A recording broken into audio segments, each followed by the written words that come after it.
Hey everyone, it's Jessie.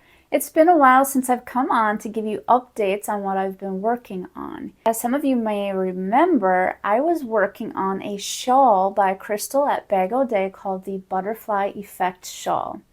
I had gotten a little ways the last time I had a video on this, but I have now completed the entire shawl and I absolutely loved working on it. So I'm going to show you what the finished product looks like.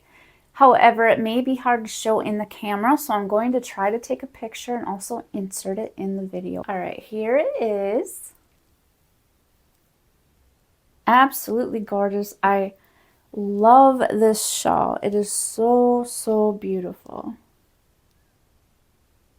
I love the colors of this yarn. The yarn that I used was some mill ends from, I think it was Hirschner's. So I don't know the colorway or anything, but it's just gorgeous. I find it so pretty. And if you look close, you can see that it's got some texture on one side of the shawl. And it was made up of single crochets, double crochets, and triple crochets, and it was so much fun to make. I can definitely see myself making more of these in the future. Let's see if I can get it on here. It also looks absolutely gorgeous wearing it this way. It's just so beautiful. I mean, look at those colors and that texture. It's a little warm here today, so I had to take that off, but I have to say, out of all the crochet projects I've ever made, this is one of my favorites. Another favorite of mine was a shawl that I made from Expression Fiber Arts called the Quietude Shawl. If you haven't seen that video, I'll link it here. But that was one of my ultimate favorite projects. It was so much fun to make. It was a lot of different intricate stitches, and I really enjoyed it. This shawl is definitely one of my favorites too now. So those are the two of my ultimate favorite projects. I definitely have to make this again. I did not block it at all. I don't even feel like it needs to be blocked. And it's just so beautiful and dainty. I'm going to link below Crystal's video on how to make this shawl. So if you're interested, go check it out. Now I've also been working on a knit shawl, which I will share in a little bit here. But another project I talked about doing was another project by Crystal at Bag O' Day. If you are not aware, Crystal is currently doing a shawl CAL, and a CAL is a crochet along. And so over on her channel, she has 2 videos out so far for this shawl. I'm going to link those videos below if you want to go check it out. It's a beautiful shawl, and I've been wanting to start that, but I'm kind of behind. I just cannot make up my mind on what kind of yarn to use for it.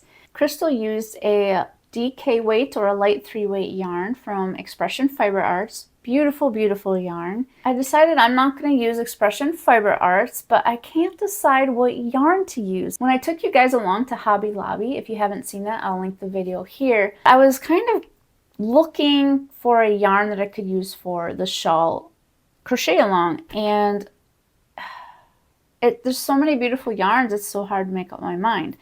Now, you know I love Yarn Bee Sugar Wheel cotton, so I am debating about using that.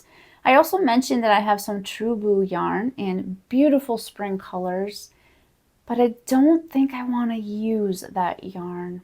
I just keep thinking about all the color changes and all the yarn ends that I'm going to have to weave in, and that doesn't seem so exciting to me. So I think I'd rather have a yarn that changes color on its own, kind of like how this one did, just gradually changed color.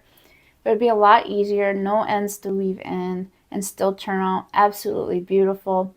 So I am keeping an eye out for a yarn like that. If any of you are participating in Crystal's shawl crochet along, or if you have any suggestions on what yarn to use, please leave me a comment below. I'll be curious to check those out. Now for the knit shawl, I am working on a shawl by Expression Fiber Arts with Expression Fiber Art yarn, and it's yarn that I've had for probably 3 years, and I'm finally starting the shawl. I did a video previously where I was talking about it and showing the yarn and winding, showed a little clip of me winding the yarn up into balls by hand. So I'll link that here if you want to check it out. Here's the yarn that I wound up. Here's 2 of the yarns. I don't know why this happens, if anyone knows. So I wound it up into a nice neat ball, and the yarn just seems to want to fall off. But anyway, beautiful, beautiful yarn. And the one I'm working on is right here. I know it looks like a mess right now, and I will tell you why. So well, let me show you what I have right now. I didn't get very far because I had knit, well, let's see, I've got this much. I had knit probably about this much.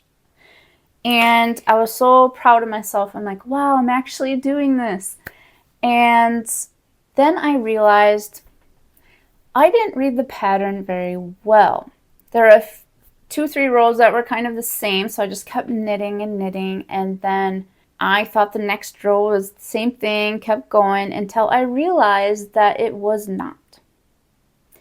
It was a little bit different. I was a little frustrated with myself, and I did not know how to fix my stitches. I just don't know how to do that yet. So what did I do? Sure did. I took it all apart. All of it. Started all over. Now, mind you, I had started over 2-3 times when I was first casting on too, because I kept messing that up. I eventually got the cast on, knitted some, had to take it off. Then I crocheted to about the same amount that I had before. Was so happy with myself, except for one little mistake where I had a little hole, and I'm like, forget it, it's gonna stay there. And then I realized once again I knit it all wrong. So then I was like, okay, what do I do? Take it all out, leave it, and if I leave it, the pattern is gonna be off and it's not gonna be as nice. So well, of course, first, what did I do? I tried to figure out how to reverse the stitches, and I thought I figured it out. I was so happy, so proud of myself. And then when I went to go actually do some more knitting and purling, I realized this isn't working because I did it all wrong. Anyway, it was a big mess. So I took all of it out again and started all over. That is why right now I have this big mess on here. This is the yarn, part of the yarn that I had taken out. But I am determined to keep trying. You know, practice, it takes a lot of practice, and that's what I need to do. So that's how far I got so far.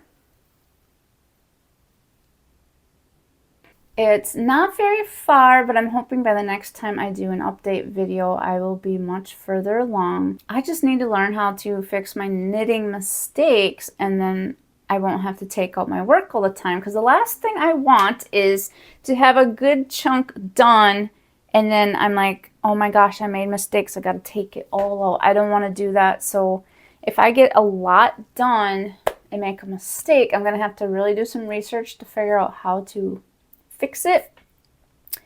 And if not, the mistake's going to stay right in there because I'm not going to keep doing it over. I also have a few other projects I was working on the last few weeks, which I'm not going to share just yet. I'm going to share those in a different video because those are items that a friend requested and she doesn't quite know what they look like yet, and I want it to be a surprise for her when she opens up the box. I want to thank you all for continuously supporting my channel. And if you're looking for ways to support my channel, whenever you watch my videos from beginning to end, like my videos, or subscribe to my channel, that is all supporting my channel. And I absolutely love it when you leave comments too. I read every single one. I hope you all have a wonderful day, and I'll see you in the next one. Take care.